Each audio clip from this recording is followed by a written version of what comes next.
Welcome to the Contemplative Science Podcast. My name is Jamie, and as always, I'm joined by co-host Dr. Mark Miller. Mark, how are you, man? Hey, James, as always, very excited about being on the show today. And our guest today, I was just saying in the pre-recording moment, we usually have 8 or 9 questions that we have set up for somebody. And this time we couldn't keep it short. I think we have kind of 20 questions written down that we were hoping to talk about. So yeah, I'm excited about today's podcast. Yeah, me as well. Today's guest is none other than Yirser Ra Hotep. Yirser is a master instructor of yoga and the creator of the YogaSkills Method. He is the most senior instructor of Kemetic Yoga in the United States, a researcher and community leader. His work includes research projects measuring the effectiveness of yoga and meditation on youth and adults. He is the principal instructor on a research project conducted at Cook County Jail in Chicago, and he has spent time applying his method of stress reduction in Chicago public schools. Yirser, how are you? I'm doing wonderful. How are you, Jamie and Mark? Very good, thanks. I'm not bad. I'm pleased to have you here. It's a real treat, and there's lots to get through. And I wanted to start by quoting you. You've said, our system is focused mostly on healing physical and psychological stress, as well as the trauma that is deeply ingrained into the psyches of people from the African American and African diaspora community. For those who haven't engaged with it before, what is Kemetic Yoga? Well, first of all, just go with the word Kemet. So Kemetic Yoga, the root word is Kemet, and Kemet, K-E-M-E-T, is the original name for the country we now call Egypt. And it's in the northeastern part of Africa. And Kemet, or ancient Egypt, is the origin of Western civilization, writing, technology, science, engineering, agriculture. We can trace all of our, modern society, modern civilization back to ancient Kemet. And so we can also trace religion back to ancient Kemet. So when we talk about Kemetic Yoga, from our research, we was able to find out that the people of ancient Egypt, or what we call Kemet, practiced yoga. And we see that yoga was sort of ubiquitous throughout ancient Kemet, that we can see images on the walls of the temples and in various places where people are doing yoga, but it's not being identified as yoga. I'm sure they didn't use the word yoga for what they were doing, but they practiced forms of meditation. They practiced forms of movements and postures that our research has led us to believe is, it's the same as what somebody who calls themselves a yoga practitioner is doing.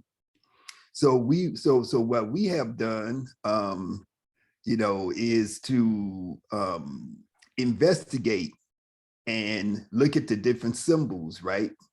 And see the correlation between the various symbols of ancient Kemet and to see how they correlate to yoga in general and how they also have unique qualities to them that are not present in other forms of yoga. And so Kemetic Yoga simply refers to, that yoga or those ideas that we would call yoga now that are connected to ancient Kemet, or that we can see expressed in ancient Kemet or ancient Egypt. Right. So like the yoga from the Hindu, like Hindu yoga from India means to yoke, right? To yoke, to bring together, to unify the sort of inner and the outer. Is it the same sort of approach here in Kemetic Yoga, or is it more physical, more emotional, or is it much broader than that? Well, it's the same. It's very similar. First of all, yoga in India is not Hindu yoga. No, Sanskrit.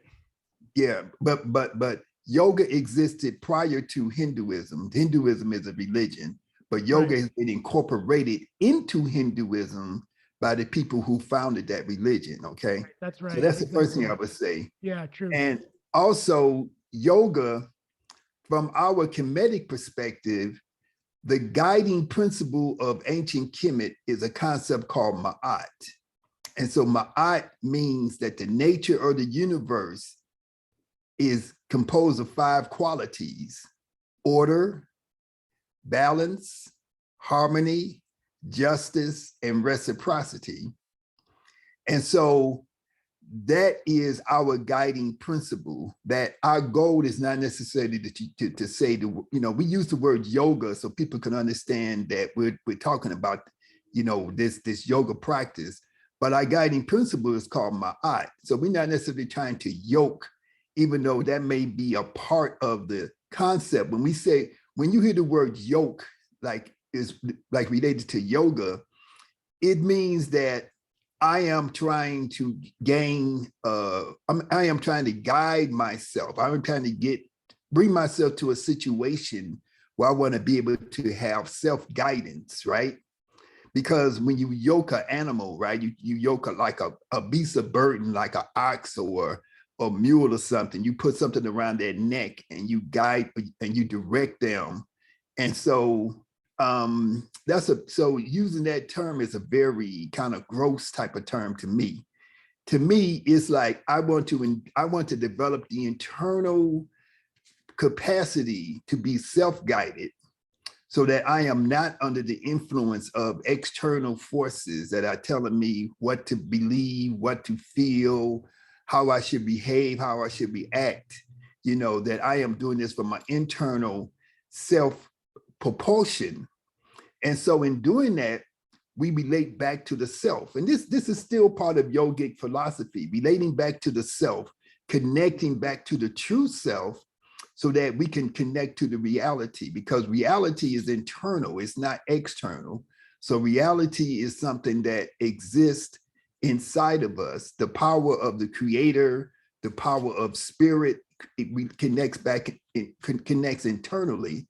So so all we're trying to do is guide ourselves back to the original source, which is within us, And so when we talk about, from a Kemetic perspective, when we talk about ma'at and those 5 principles, that's what we're talking about doing. We're talking about using those 5 principles to put us in tune with the universe, so that we can always be a reflection of the universe and the true nature of things. So you've explained that most mainstream yoga puts an emphasis on the physical, stretching in particular, but Kemetic Yoga has this extra emphasis on breath work. Why the extra focus on breath work? Well, when you look at the breath, right? Now, first of all, when people say the word breath work, you got to define what we're talking about. You can do breath work where you sit down and you just do different types of breathing practices, right? But within our practice, let me say this. Number one, in ancient Kemet, the word for breath is called shu. Shu is spelled S-H-U. And so even to pronounce the word, it's like breathe out. It's like shu, right? And you are, and so shu is, I don't want to go too far into the woods, right? Because you got to have some background in ancient Egyptian or Kemetic cosmology, right? So shu represents this idea that we are surrounded by this thing called air, right? So shu is the atmosphere, and shu took part in the creation of the universe, right? So when the universe was first being formed, there was only the earth and the heavens, and they were not separated. And then shu came between them and pushed them up. And so we can see that the earth is surrounded by shu, by this energy, right? And so when we look at the breath and we look at the use of the breath in our yoga practice, we look at the fact that the most important force that we have that keeps us alive is not food, it's not water, but it's breath. You can go for weeks without eating food. You can go for many days without drinking water, but you can only go for 5 minutes without breathing. And so we say that the breath is the key. When we do movements and postures, we use inhalation and exhalation within the movements and postures very slowly. And we try to coordinate when we breathe in and when we breathe out with the dynamics of the poses and postures that we're doing, so that we can coordinate them together. And so when we go into the twisting motion or we go into a lengthening motion, we, what people normally call stretching, we're doing that with control over the breath. And so we normally exhale into the lengthening. I don't like to use the word stretch. We exhale as we lengthen the body, as we move the body. And it is through the exhalation that we are able to go into the movement more comfortably.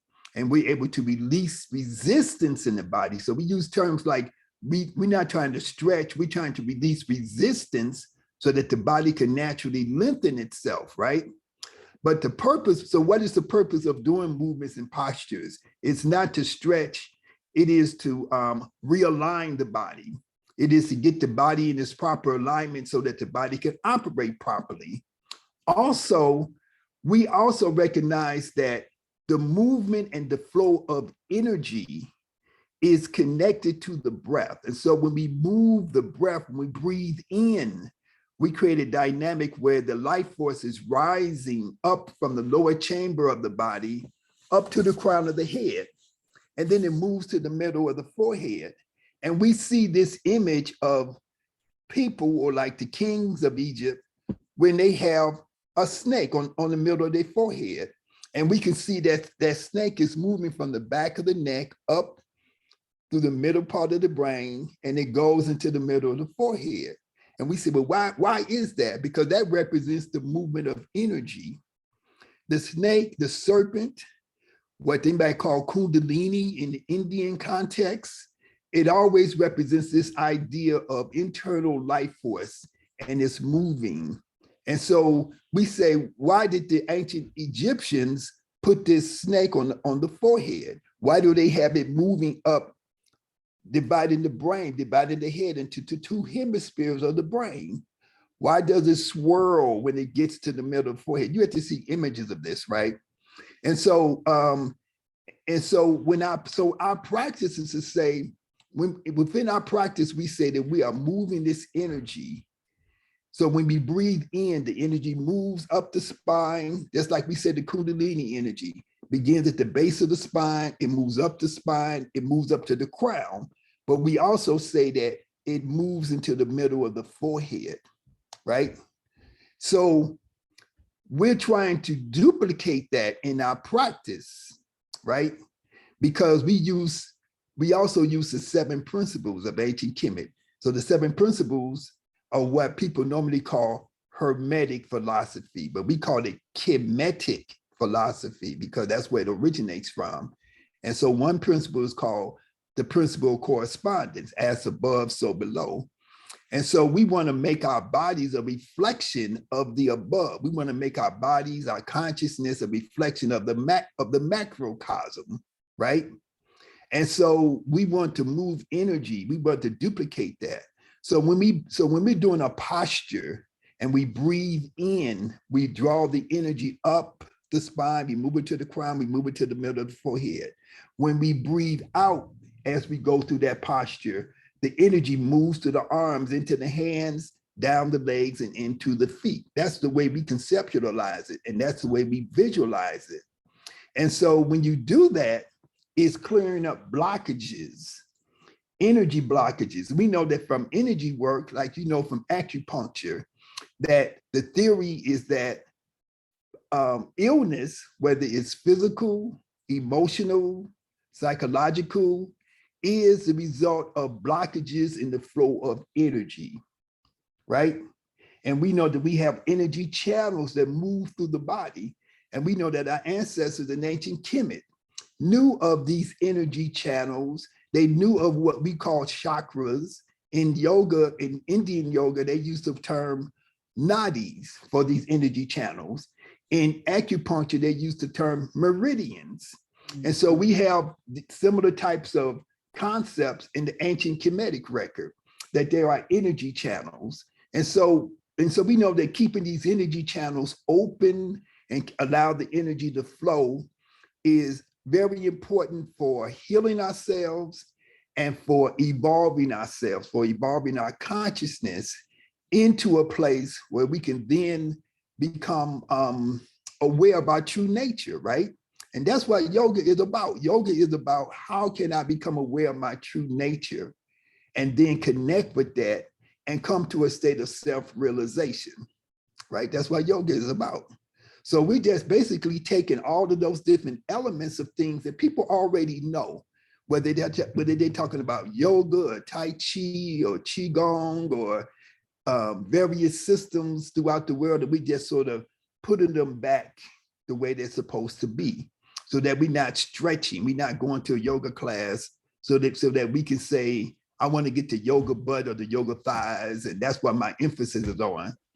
Even though we know how to take yoga, and we can take somebody who's an athlete, we can say, okay, we're going to teach you how to perform better at your sport, how to strengthen your muscles, how to prevent injuries, how to heal injuries. We know how to do that through the practice of yoga. But when you get into the really deepness of what yoga is really about, it's about transformation. And those things, those physical benefits that you get, those are side effects. The main effect is this self-realization. That's what you're trying to achieve. And so that's why we use the breath in the way that we do.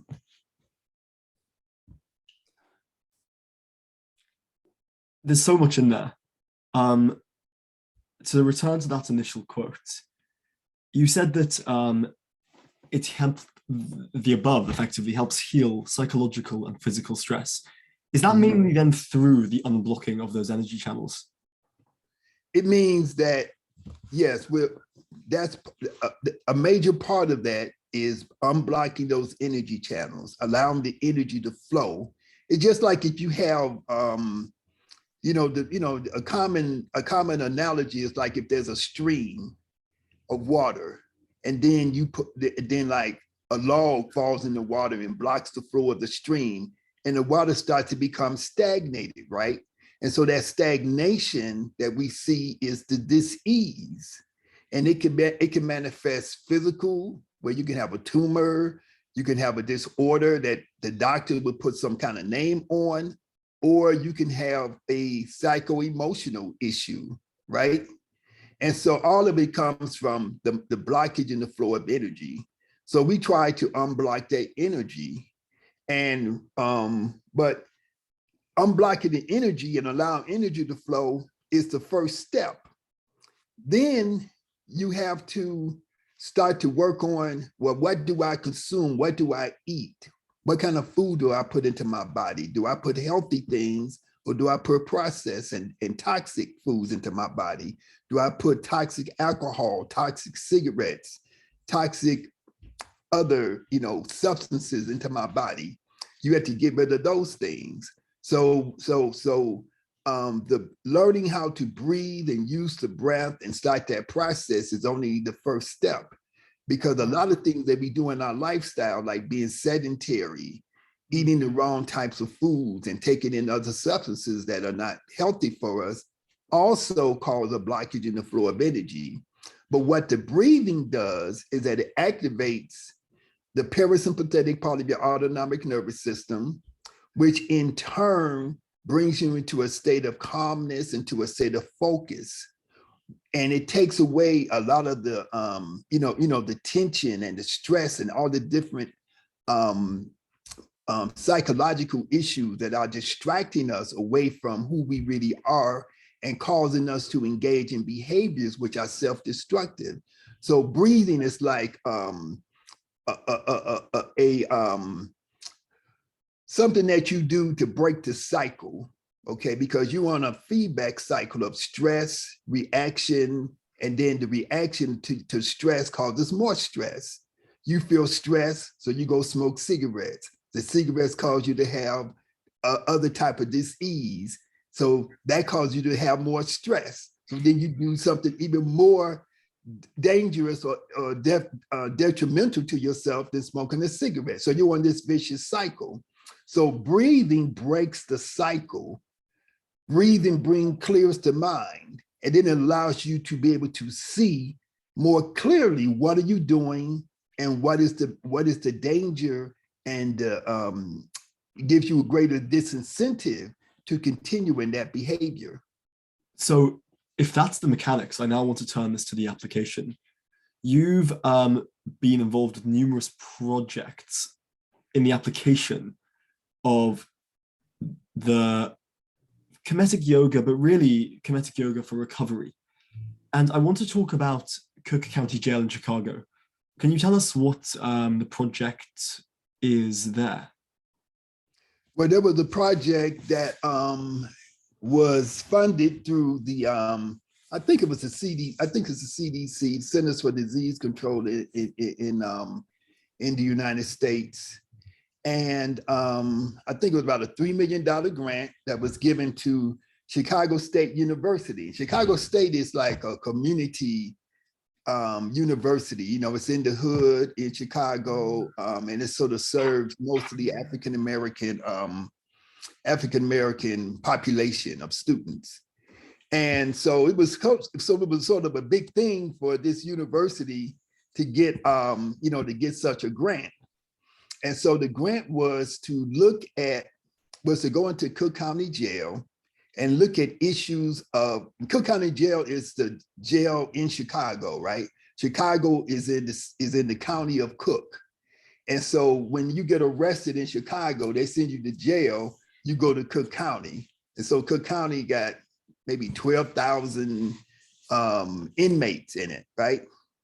And you go to Cook County before you go to prison, before they send you to like a regular prison. But oftentimes inmates are held there for like years, you know, and sometimes they even sentenced to be incarcerated at Cook County Jail. So at Cook County Jail, you have these pods, right? They call them pods, where you have groups of men and, you know, prisoners who it may be a big single room with 30 to 60 individuals contained in that room, and they spend all their time in there, right? And so what our project was to look at the issues of recidivism and relapse. So recidivism is rates that people go back to jail. Relapse is when they have, when they are abusing or addicted to alcohol and drugs, and then they get off of it, and then they go back to it, right? And so we wanted to see what would be the effect if we introduce what's called mindfulness, right, to these individuals that's incarcerated. And so it was a research project. So we had to choose subjects, and, you know, we had to do a selection process, and that was not biased, you know, and so on and so forth, you know. And so we was able to, over about 3 years, we did different groups of men, and we had a experimental group and a control group. And so the control group, they received a different type of therapy, right? Where they had to like engage in some writing, like a writing type of therapy. And then we introduced them to meditation and mindfulness, right? And so, so the process, so we had a 6-week process where we put them through this, where we put them through the training, and then we measured, you know, what happened when they got out of jail. When they got out of jail, did they go back to jail? When they got out of jail, did they go back and did they have a relapse with their alcohol and substance abuse, right? How much training did they actually get? How much training was it that they got? Did they get sort of a regular daily thing or a weekly thing, and for how long? We did a weekly thing for 6 weeks at a time. Yeah, got it. Okay. And then we gave them assignments each week that they had to practice. Yeah. So it was like a gradual, I had to make changes. This was a curriculum that was developed by the guy who coined the term mindfulness, right? Or mindful meditation. His name is escaping me right now. But I had to make modifications to it to make it fit the population that we were dealing with, because it was more, you know, it was more geared towards other people that are not even in that situation, right? So for example, if you sitting up in your pod with these 60 other people, you're not going to sit there and close your eyes and say, I'm going to go meditate, because somebody's going to come up behind you and do something to you. Wow. So, Wow. so we had to make modifications and make it meet the reality of these are men stuck in jail. They can't go out in the forest and go meditate up on the mountain and all that kind of stuff, you know. Yeah. So we had to give them ways that they could engage in the meditation, even though they were in that environment. And so many of them demonstrated that even though they was in that environment, that they were able to creatively discover their own methodologies, right?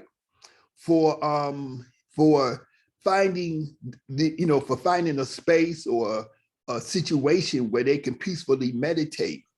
And they would report back every week. I meditated, I had this feeling, I had this breakthrough, I had this particular stressful issue that came up in my life, and the meditation helped me, get through that.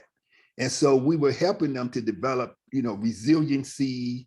We were helping them to develop the ability to cope, so those were some of the things that we were trying to instill in them, and also to measure, in different ways that you can measure the outcomes of increasing coping skills and keep increasing resiliency and stuff like that, right?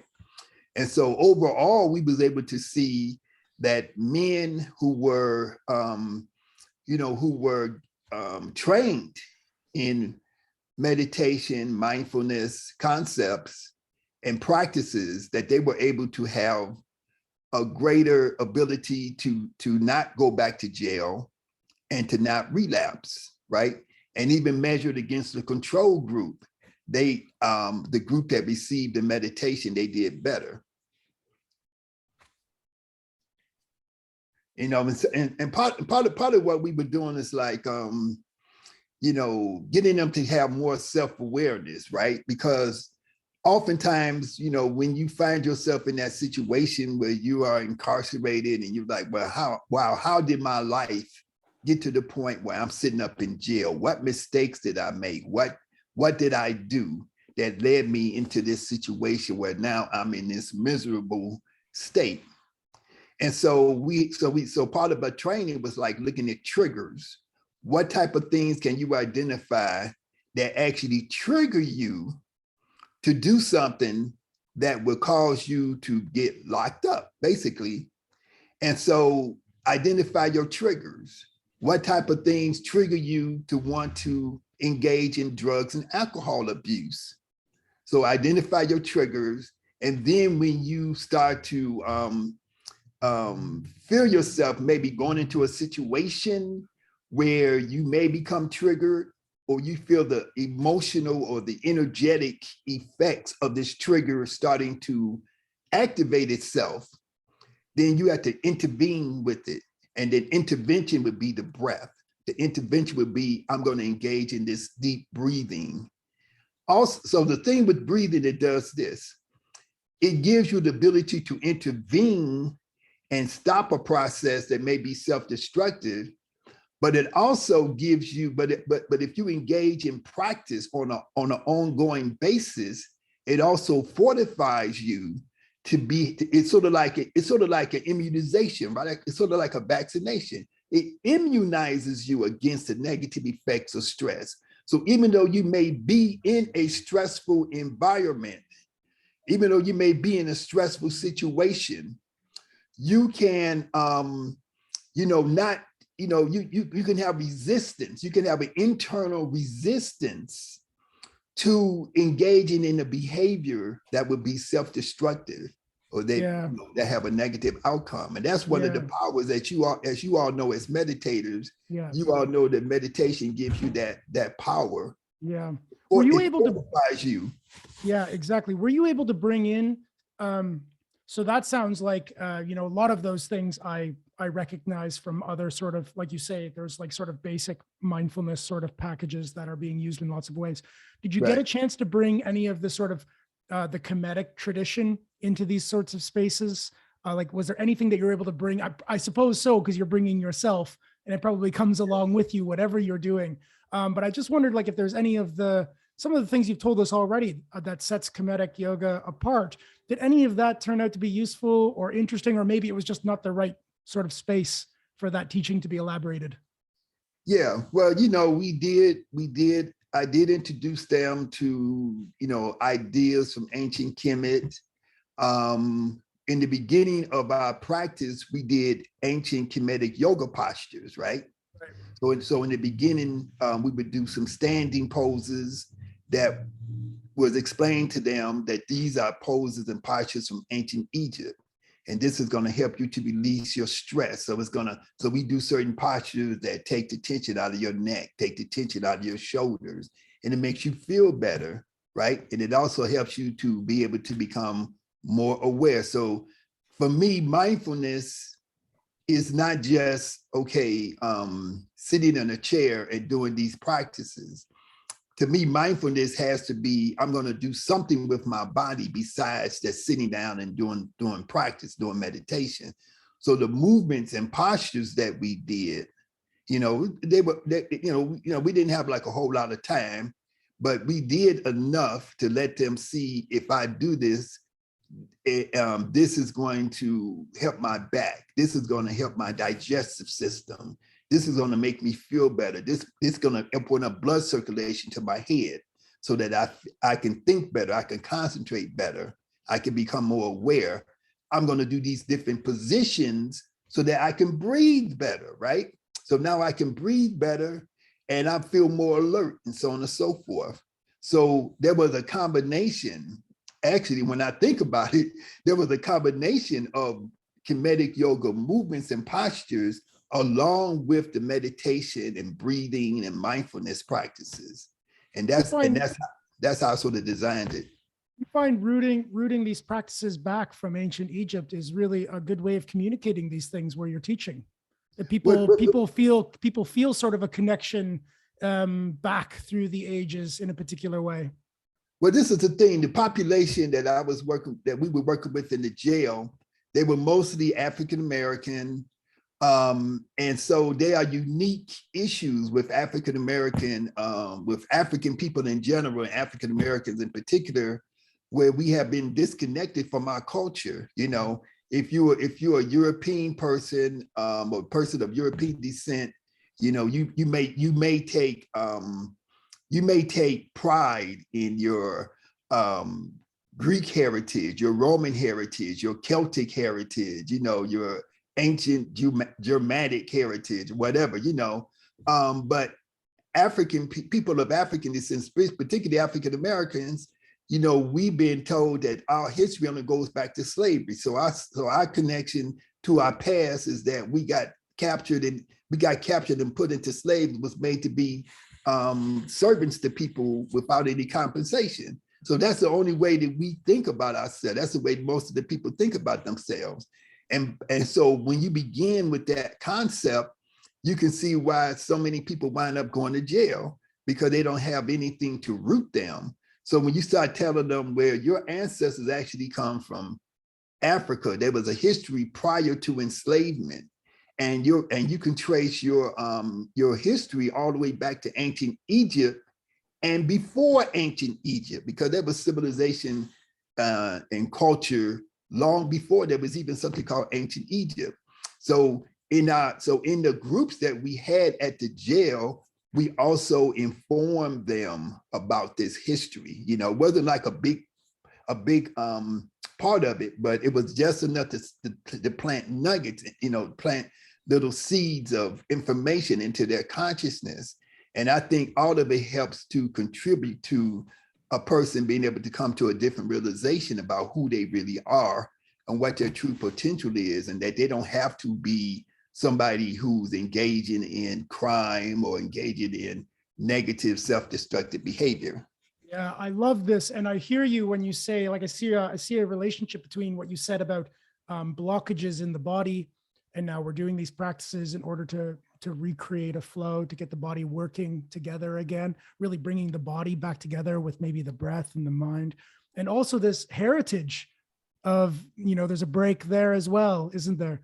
and then looking for practices and ways of, again, creating a flow, creating a dynamic where these things can be mended and health comes out of that mending. Yes, because if you look at because we look at generational trauma, Yeah. intergenerational trauma, and we look at the fact that the effects of the trauma can eventually become embedded into the genetic coding of the body, and it can be passed on from generation to generation. And so part of that is that there is a genetic aspect to it that's passed on that eventually becomes ingrained within the body. That's epigenetic. That's what I'm trying to look for, epigenetic concept. But also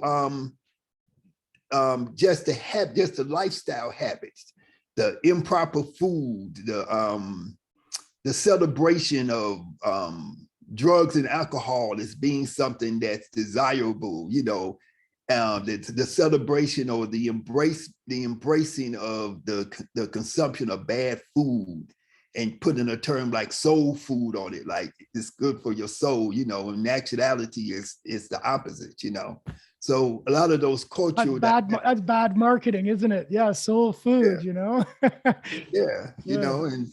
and so that's what's been marketed to us, and it's a false marketing, and it creates a false consciousness, and it makes us believe that this is part of our culture, and reality is not part of our culture.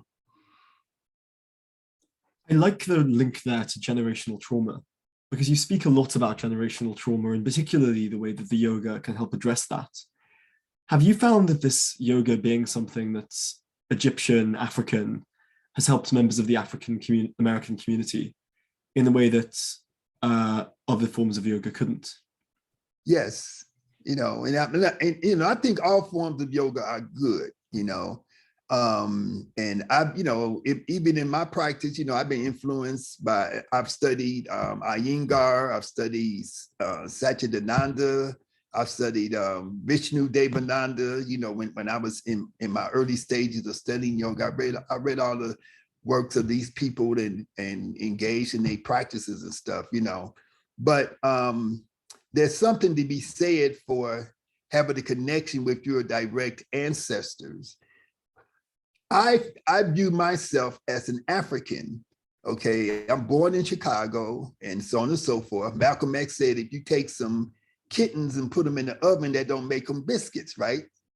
So even though I'm descended from people who were captured in Africa and enslaved and so on and so forth, I'm still an African. When I go to Africa, I walk down the street, people look at me and say, oh, you look just like, you one of us, so on and so forth, And so I have made a conscious decision to embrace an African identity. But number one, I had to find out what that African identity is, right? So I had to do my research, to do my study.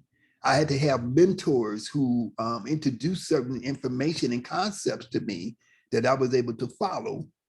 So you have to have a conscious embrace. If you're trying to reconstruct your consciousness, you're trying to reconstruct something that has been broken intentionally, by a particular culture. So we use the term cultural hegemony, that the dominant culture, has used techniques to try to dominate us on a cultural level, that dominates us on a psychological level, dominates us on a spiritual level. And so a lot of people who embrace Kemetic Yoga, they've been searching for something different. They don't want to have to say, I got to embrace an Indian perspective. I got to learn how to say words in Sanskrit, What about my own culture?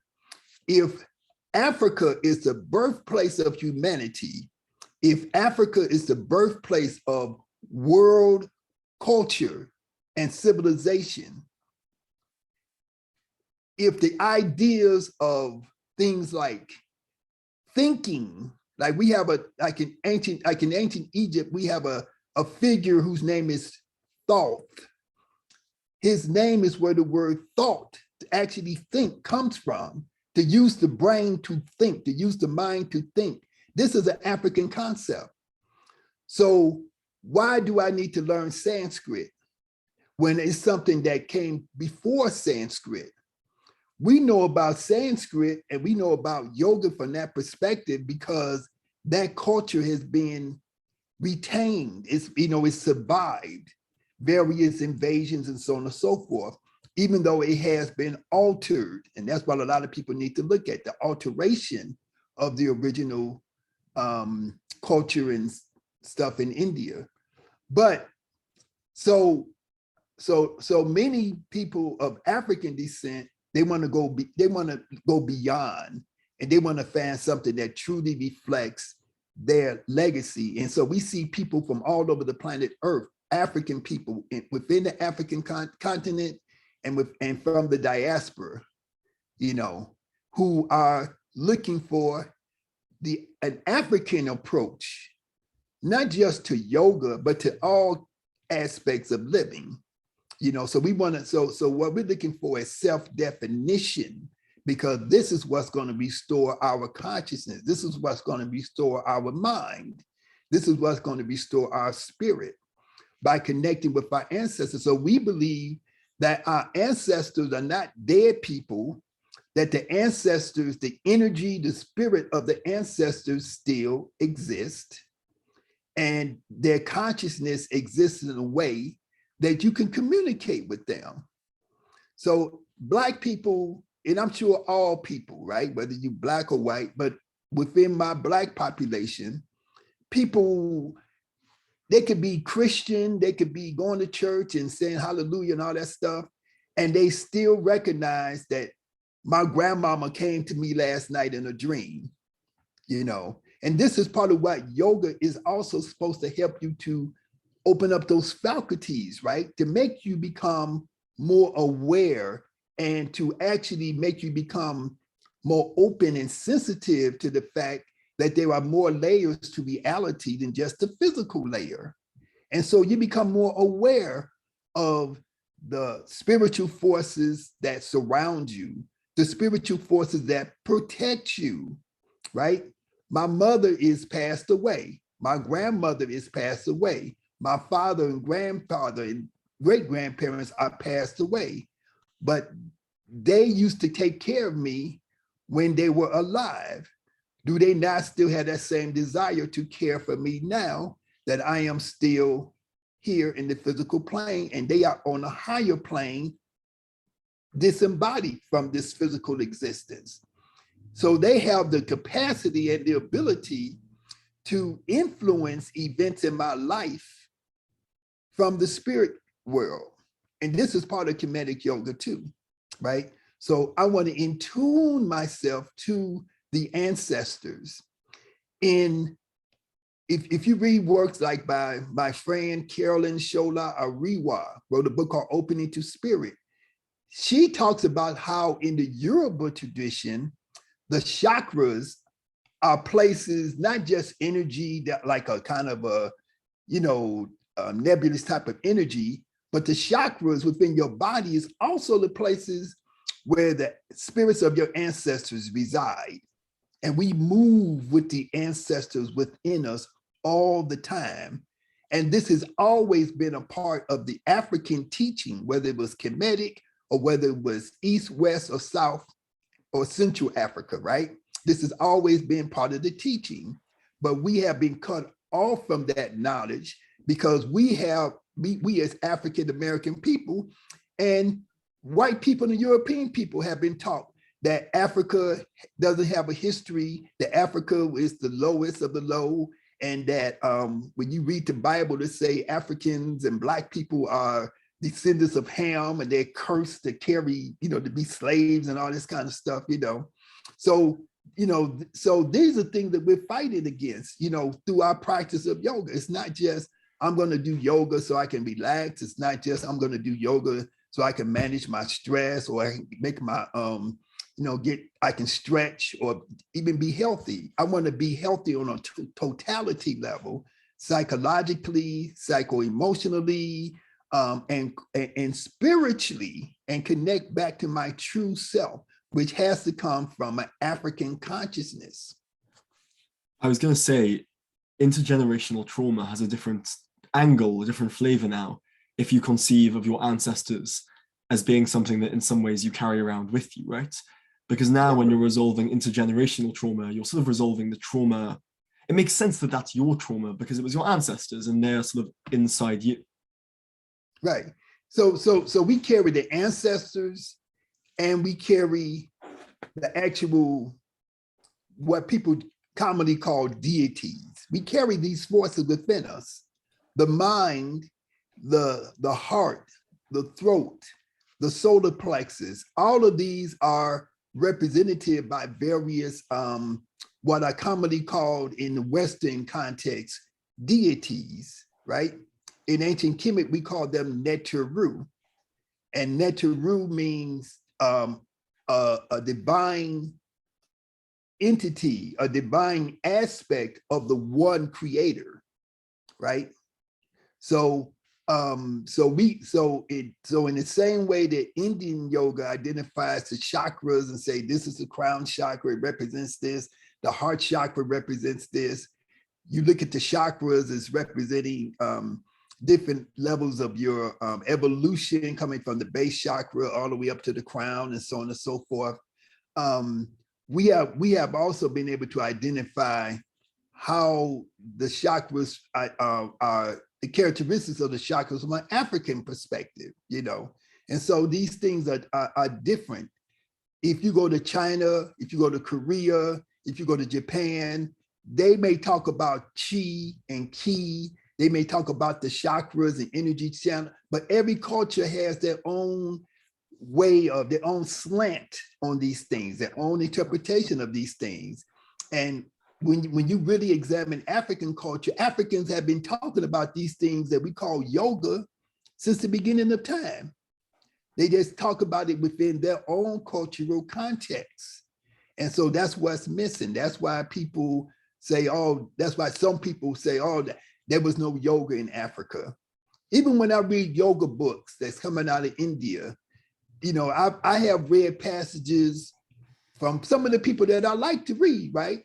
Who talk about how the Bushmen, they use this term Bushmen, how they're so primitive and that they cannot evolve their consciousness to a spiritual level. I have read that from some of the deepest Indian sources, right? Thinkers. And but the so-called Bushman, the person who lives on the land and exists, you know, totally within the context of nature, that is the most advanced person. That person is living more in tune with nature and being able to live on the land and survive and do all the different things that they're doing with extremely highly level of intelligence. They're more advanced than anybody, all the rest of the people living on Earth, like watching TVs and stuff. There is this interesting thing that happens, right? Where like on the one level, to live really aligned with the Earth's rhythms, to be self-sufficient on the food of the Earth, is something we've obviously gone away from as we've moved off being hunter-gatherers and then agricultural societies. We've moved away from it. We now live in separate pods with TV and supermarkets and Wi-Fi. And on one level, that's progression. But as you say, on another level, it's clearly regression and creates a distance between ourselves and the Earth. And I think when you talk about blocks in energy and a distance people feel from their heritage, it's not difficult to imagine that quote unquote Bushmen, people who live on the land, off the land, would be closer to where we want to be than in many cases us with our iPhones and Wi-Fi. Yeah, I mean, like we can say, okay, amongst the so-called Bushmen, so there's a people in Central Africa called the Twa, right? TWA. And they used to be called pygmies, but we know pygmy is not the proper term. But within the folklore of the Twa people, they say that they once had an advanced civilization, but that their civilization had become so decadent that they decided to move back to the earth. Within their language, they don't even have a word for I, like me as an individual. Everything is collective, right? And so to say like, oh, we got all this stuff now, I can sit around and watch my iPhone. It's an iPhone, right? An iPhone. It's like this concept wouldn't even exist. Like my bowl, my clothes, my spear, my house. It's all collective. It's all our, or whatever's mine is yours, And so it's a different consciousness that we have moved further away from. So the further we move into technology, and it's a conundrum to me because I enjoy the technology, right? And so it's a conundrum, but the further we move into technology, the further away we move from who we really are, And so we have to be turned back to the forest. We have to be turned back to the mountains. We have to be turned back to the earth, and embrace the earth, embrace the oceans, and all the, embrace the sun and the water. All of these forces, we talk about the elements, the earth, the air, the water, the heat, the sun, so the light. All of those are what in ancient Kemetic thinking are what we call the Neteru. Those are the deities. How do we do that if we live downtown in a city? What do you think? Because like, you're right, there's like lots about advancing culture that I love. And I really hear, like I really resonate with some of these returning to simpler, closer dynamics. I don't know, how do we make that yoga when we live downtown, when we're far from the ocean or we feel far from the sky? I wonder. Well, that is the key, because your release valve is the yoga. Yeah. Because ultimately it is not the earth itself, but it is what is the source of the earth. And the source of the earth, the source of the universe, the source of all is within us already. So if I cannot physically take myself and live in the forest, I can take myself internally into my with my breath, through my meditation, and I can return to the source of the earth. The earth comes from a certain place. It comes from the creator. The creator lives within. So I take myself on that inner journey, right? So we call that inner journey. I have a meditation concept. I call it journey to a menta. Okay.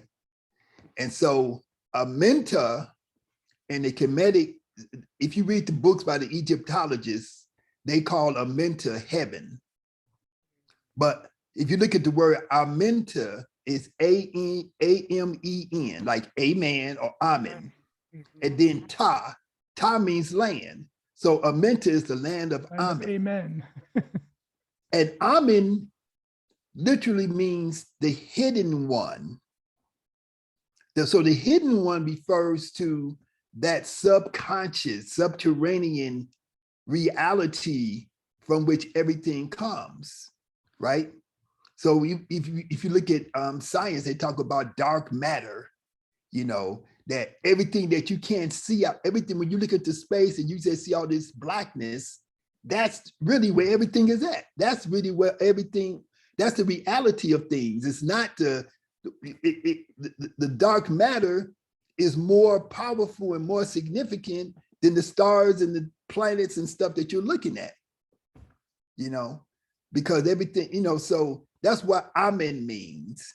And people are saying amen after they pray, but then they'll tell you you're a pagan if you believe the stuff that we're talking about.